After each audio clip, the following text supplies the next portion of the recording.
the morning time, an Appalachian State graduate and CMA award-winning artist. On behalf of Chancellor Sherry Everts and Doug Gillen, I just want to say thank you for having us down here to showcase our program, our university. It's my second year as the head football coach here, my first day at Sunbelt Media Days, and it's been a great experience to see what the city of New Orleans has done for the Sunbelt Conference. Big thank you to Keith Gill for his outstanding leadership in this conference. I know for a first-year head coach going through the pandemic, I talk to him on a daily basis, sometimes several times a day, and what he's done for our conference and where our conference is going. And you see that week in and week out in our non-conference games when we are playing Power 5 opponents and beating Power 5 opponents. On my left here, we have Bear Hunter. He's a 6-year offensive lineman. He'll be our center this coming year. He has finished up his master's degree in higher education. The DeMarco Jackson, our starting linebacker, number 52, he will start an MBA program at Appalachian State this fall, and that's an elite program to get into at Appalachian State, so we're very proud of him. Many things to be excited about in the 2021 season. First off, we just opened up a $50 million complex in our north end zone, and it's one of few that have our own doctor in our building. We'll have our own orthopedic surgeon and general practitioner in our building for our student welfare of our student athletes. And that is not only for our football players, for all athletes, all students, and the community of Boone. Again, this came off the highest GPA in the history of App State football with a 3.03 cumulative grade point average. We have 12 players in graduate school right now working on a master's degree. We're returning 14 super seniors like most people in our conference. Yes, and we're returning 17 starters on offense and defense. So I'll open up to questions. Once again, please wait for the microphone. Actually, our first questions are going to come from the back, right on the aisle on the right side. David Ware with 24/7 Sports. Sean, I'm going to run through all three of you here, so guys get ready. Sean, last year, your first year as a head coach, you went into it, I'm sure, with a lot of plans, a lot of things that you were, hoping to accomplish and do a certain way, and then everything gets turned upside down on you. And, every day becomes its own unique challenge. As you think back to the things that you had to adjust to last year, are there some key lessons that you learned that you might not have encountered otherwise that you're able to now apply to being a head coach going forward that you can use as positives? Well, I guess the first thing, expect the unexpected, because I went back to get ready for fall camp this spring, and I looked at our first 14 days of practice, and for 7 of them, we had no offensive lineman or defensive lineman. We were doing 1st and 10 Skelly, 2nd and long Skelly, and 3rd down Skelly. But you look back on it, and again, it goes back to trust your training and what I've done to get here to be the head football coach, and to trust your players. I think that's one thing that says about our program is the quality of players we bring into Appalachian State. And just to go back to what we do best. And the biggest thing for us last year is we missed a whole summer of summer workouts. And I think that's what makes us different. In some ways, our all-season program is very tough. Brad Atlantic, our strength and conditioning coach, has been able to have our players all summer with no hiccups. And just the way they look, the way they're working, I think good things are ahead for us this summer. Bear, this is the second day in a row you've worked the turtleneck. Is this just your look, or is this an NIL thing? This is just a look for now. Okay. For now. All right, well, here's a football question for you. Sean mentioned that you're making the move to center. This is actually your 4th position move during your career at App. We won't run through all of them because they've been interesting. But, you move over to center after being an all-conference guard, and there's a lot of responsibility that comes with that. Talk about making that transition and, accepting that challenge to be that leader on the front line. Well, I told Coach Clark that I needed to have the ball every play, and I think that he agreed, basically. But the transition, it's been great. I've learned a lot from our starter from last year, Noah Hannon, and I've also been talking to Parker Collins a lot as well, who plays center here. And, we have a lot of guys that on our offensive line that basically help each other out all the time. So every day we go out there, we get better. And with great Coach Carwell, our Coach Carwell, he's been a great coach, and he's been helping me every step of the way as long as Coach Clark right here. So, it's just been great to have great support around me all the time. DeMarco, you come into this season and, you go back in your history, you arrive at App State rehabbing an ACL tear. You had to come back from that. You've built up to this point where now you're preseason all-conference, and there's a lot of NFL draft buzz around your prospects as well. As you think about that journey going from being injured, not being able to be on the field to where you are today, what are the things that have kind of really driven you and helped you to reach this point? A big thing that driven me was my family. I mean, they was there with me with the ACL surgery and all throughout that. So, but I try not to look in the past. I try to look in the future and know there's a lot more on the table that I need to accomplish. We'll go to a question from the Zoom. This is from Marcel Portout from the Sports Inquirer. This is for Bear Hunter. How has the transition been from offensive guard to center, and what was the motivation behind it?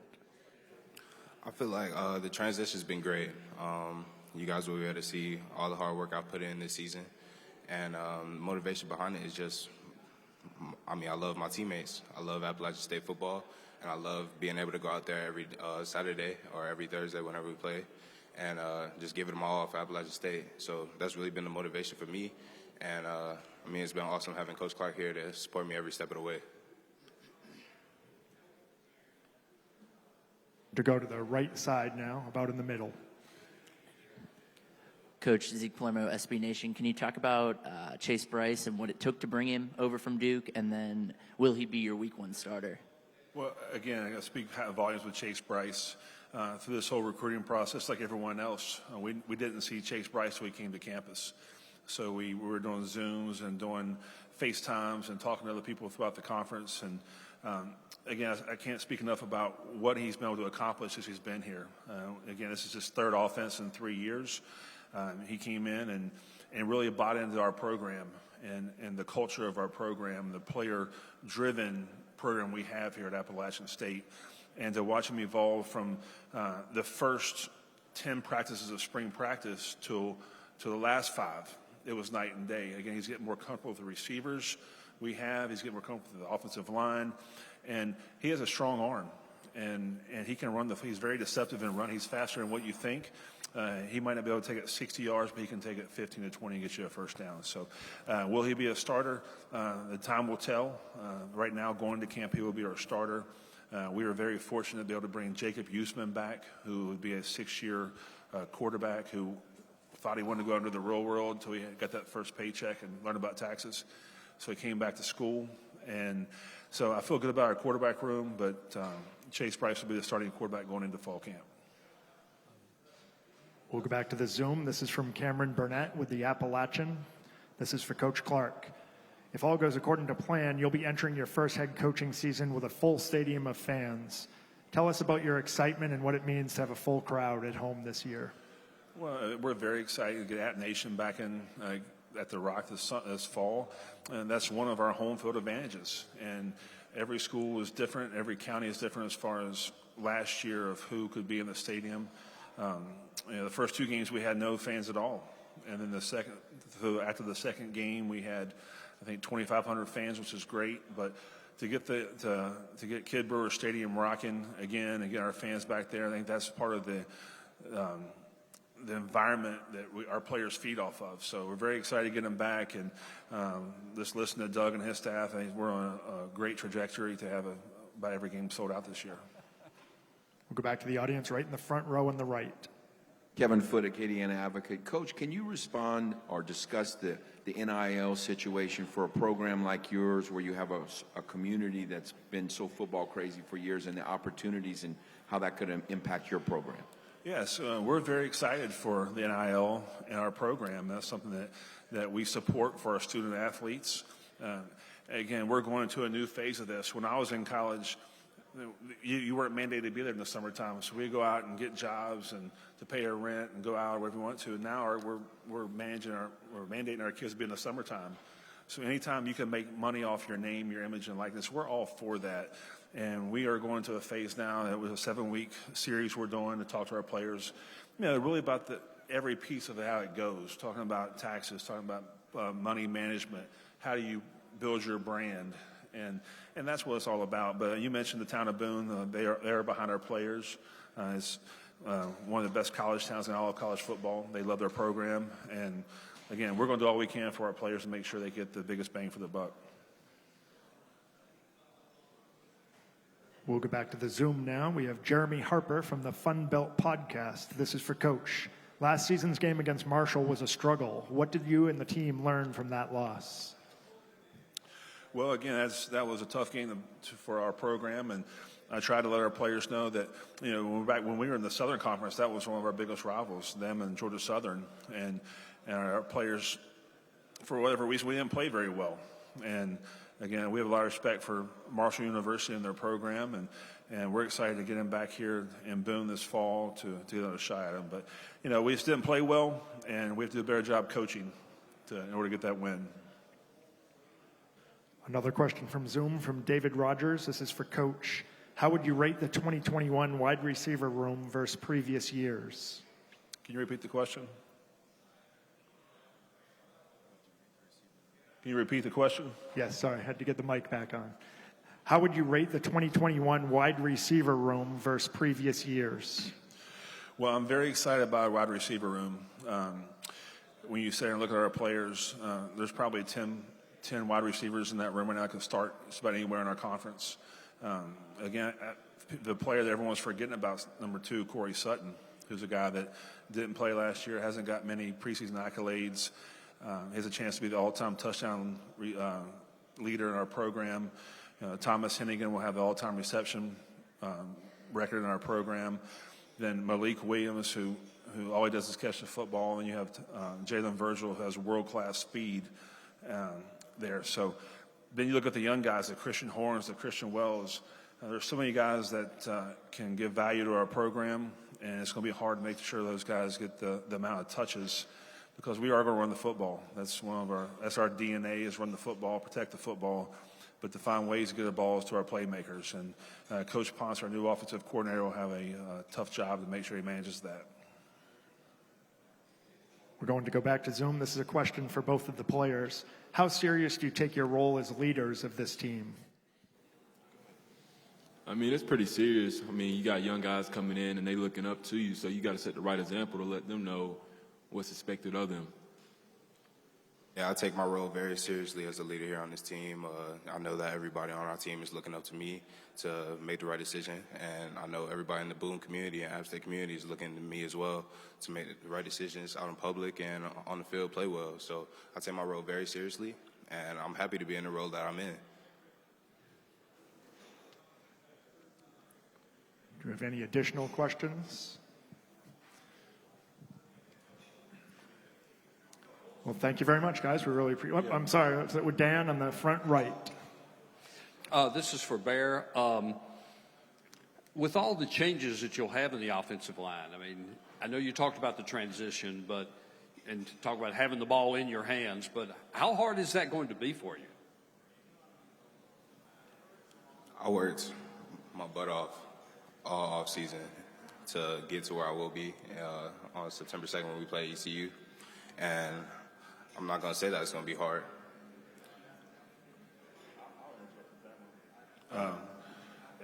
I was his position coach for 2 years, and I told Bear Hunter if he was playing, he came as a defensive lineman.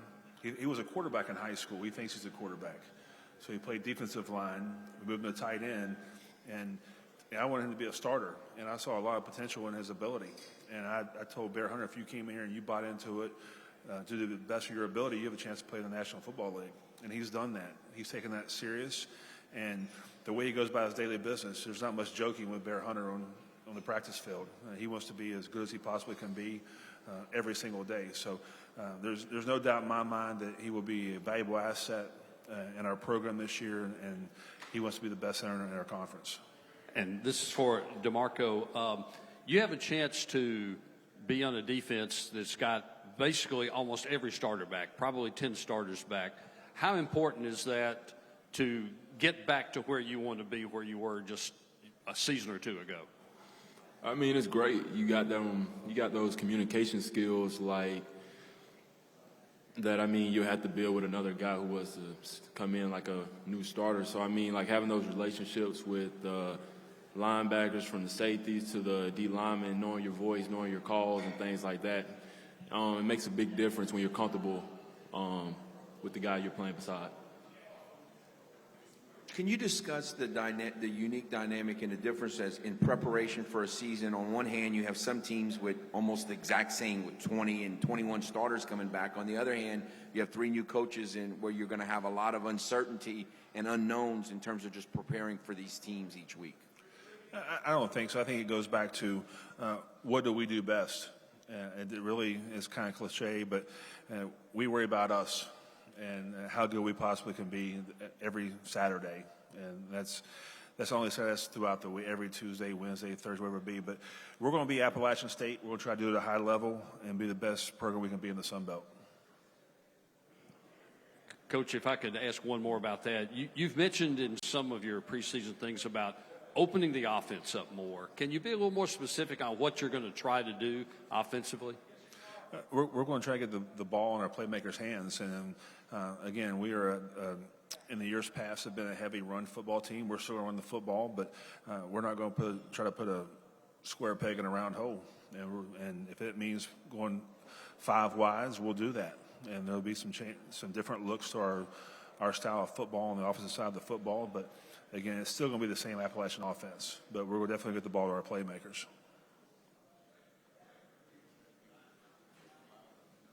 Any further questions for Coach or other players? Yes, Dan? Coach, I'll ask one more along those same lines. Last year, it seemed like in some of those games, you had issues with getting the ball in the end zone when you were in the red zone. And also, it seems like y'all got a couple of key penalties at time. Has that been more of a little bit of and something you've concentrated on, since that time? We have. We went back and did a study on our offense, and over a 5-year period, last year's offense was better than the years previous in most categories except one. That was pre-snap penalties. And if you have pre-snap penalties, then you're behind the chains as you go along. So again, some of those were self-inflicted penalties. And then again, we didn't talk about this. We'll never make excuses, but we had a lot of injuries last year that no one knew about. Corey Sutton opted out. Thomas Higgin had a hamstring. Jalen Virgil had an ankle. And Malik Williams, that was our best receiver at the time, but playing a lot of young guys. And that's what we're so excited about. This guy's got a lot of meaningful reps last year, and we're excited about him in 2021.